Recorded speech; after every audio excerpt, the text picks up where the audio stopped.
Mesdames, Messieurs, bon dimanche. Ce qui devait être une journée parfaite pour Justin Trudeau s'est transformé en véritable cauchemar diplomatique pour le Canada.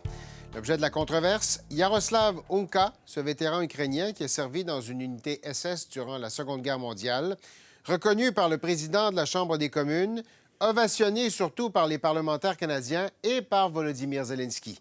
L'affaire a fait la manchette ici et partout dans le monde, redonnant de la vigueur à la machine de propagande russe, forçant le président de la Chambre à démissionner et le premier ministre à présenter des excuses 5 jours plus tard.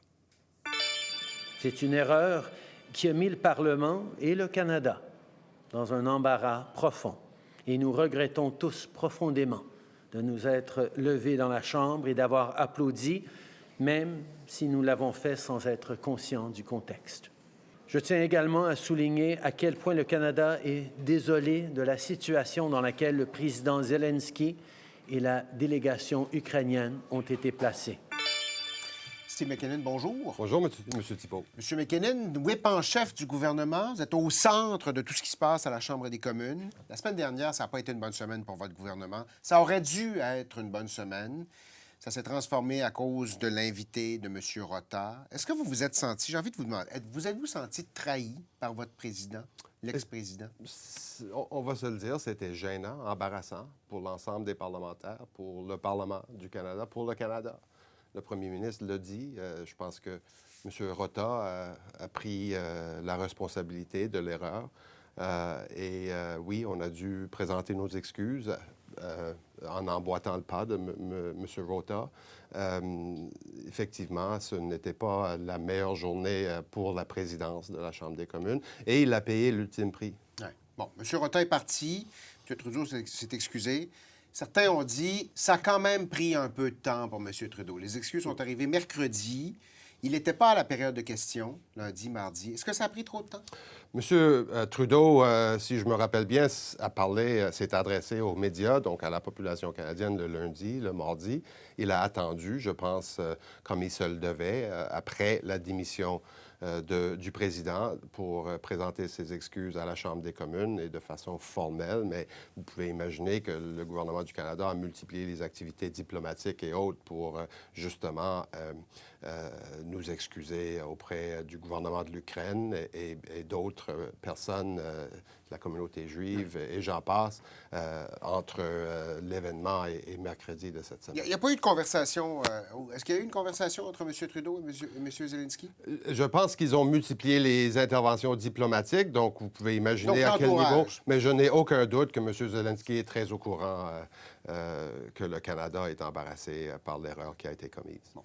On a, évidemment, ça a monopolisé les débats à la Chambre des communes. On a eu l'impression que les débats montaient à des niveaux quand même assez élevés. Est-ce que vous avez eu l'impression que dans certains cas, on a dépassé les bornes, on est allé trop loin? J'ai eu l'impression qu'on jouait des jeux partisans. Et ce n'est pas la première fois que ça arrive, évidemment, dans la Chambre des communes, mais à un moment donné, faire la distinction entre la sécurité physique et personnelle des parlementaires et la sécurité tout court, débattre, est-ce qu'on devrait avoir une espèce de test de pureté intellectuelle pour tout visiteur à la Chambre des communes. On était rendu très, très loin dans le débat. Le Parti conservateur, surtout, voulait faire porter l'odieux de quelque chose au premier ministre qui était nettement pas de sa faute. Et je suis content que les esprits se sont calmés un peu depuis. Expliquez-nous comment ça fonctionne, parce qu'on a eu beaucoup de... Évidemment, c'est un invité du président de la Chambre des communes. Oui. On a beaucoup entendu de gens dire, bien, les services de sécurité auraient dû vérifier, puis on aurait dû savoir, puis comment se fait-il? Comment se fait-il qu'on ne savait pas? Comment se fait-il que c'est arrivé? Bien, les services de sécurité sur la colline qui se rapportent au président du Sénat et de la Chambre des communes assurent la sécurité physique, le font très, très bien d'ailleurs, évidemment à l'entrée de l'enceinte, mais aussi en termes de vérification d'antécédents criminels et autres pour tous ceux qui entrent pour assurer la sécurité physique.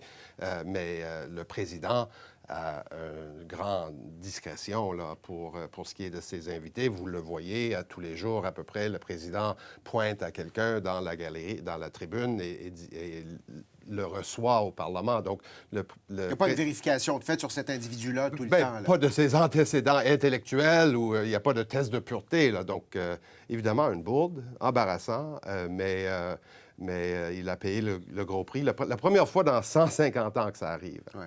Oui. Est-ce qu'il y a des leçons à tirer d'un épisode comme celui-là? Je pense que le prochain président va avoir appris une leçon et vous pouvez être certain que de futurs présidents ou présidentes de la Chambre des communes vont faire une vérification supplémentaire lorsque il ou elle décide de présenter un invité à l'ensemble des parlementaires. Là. Je peux presque le garantir. Est-ce que M. Rota, qui a quitté son poste, a toujours une place au sein du caucus libéral? Oui. Anthony Rota, là, on va se le dire, c'est une bonne personne, une carrière distinguée au service de ses commettants dans le nord de l'Ontario. Je le connais très, très bien. C'est une personne d'une grande conscience et je regrette, il doit regretter, lui, évidemment. Je regrette aussi que sa carrière de président finit ainsi. Et je ne peux qu'imaginer là, ce à quoi il passe à travers. Là. Avez-vous eu l'occasion de lui parler ou d'échanger avec lui? Ou... Pas encore, mais j'ai l'intention de le faire. Et évidemment, on va lui dire directement qu'il est plus que le bienvenu au sein de notre groupe parlementaire. Okay, donc ça, c'est même pas un doute. Là. Vous en avez parlé en caucus, c'est quelque chose de clair dans la tête de tout le monde, c'est ça? Il a déjà une place d'assigné dans la Chambre des communes, oui, au sein du caucus libéral. Est-ce qu'il y a quoi que ce soit d'autre qui devrait être fait, d'après vous, pour tenter, on en a parlé un peu tout à l'heure, mais pour tenter de rétablir les ponts ou de panser les blessures qui ont pu être les conséquences de ce qui s'est passé la semaine dernière? On y a songé beaucoup et je pense qu'il y a eu une réflexion de la part de tout le monde. On a chacun de notre côté dans nos circonscriptions à penser la plaie de ce qui est arrivé au niveau des anciens combattants ou d'autres.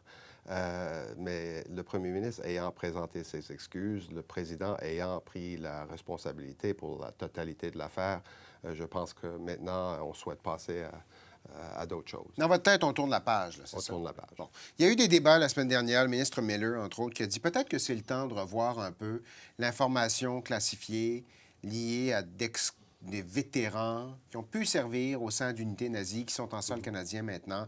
Le rapport des chaînes de 1985, entre autres. Est-ce que on est rendu là? Est-ce qu'il faudrait faire preuve de davantage de transparence là-dessus? Ça, c'est une réflexion que je laisse à l'ensemble des parlementaires, voire même au gouvernement, au ministre des Affaires des anciens combattants, au ministre de la Défense. Je ne m'avancerai pas trop là-dessus, mais évidemment, les guerres laissent des traces, des cicatrices. Ça dure très, très longtemps, comme on a vu cette semaine, et ça nous ramène à une réflexion, évidemment, qu'on doit avoir sur ces enjeux-là, et je pense que chacun de notre côté, on va l'avoir. Un mot sur le prochain président, parce que là, maintenant, il faut choisir un autre président. Oui. Ça va se faire mardi. Qui vous pensez est le mieux placé pour aller occuper ce rôle-là? Étant whip et avec plusieurs candidats issus du caucus du Parti libéral, je vais rester très, très neutre, mais je peux affirmer qu'on va avoir un très bon président ou présidente de la Chambre des communes. Un libéral? Les candidats qui viennent de tous les côtés, là.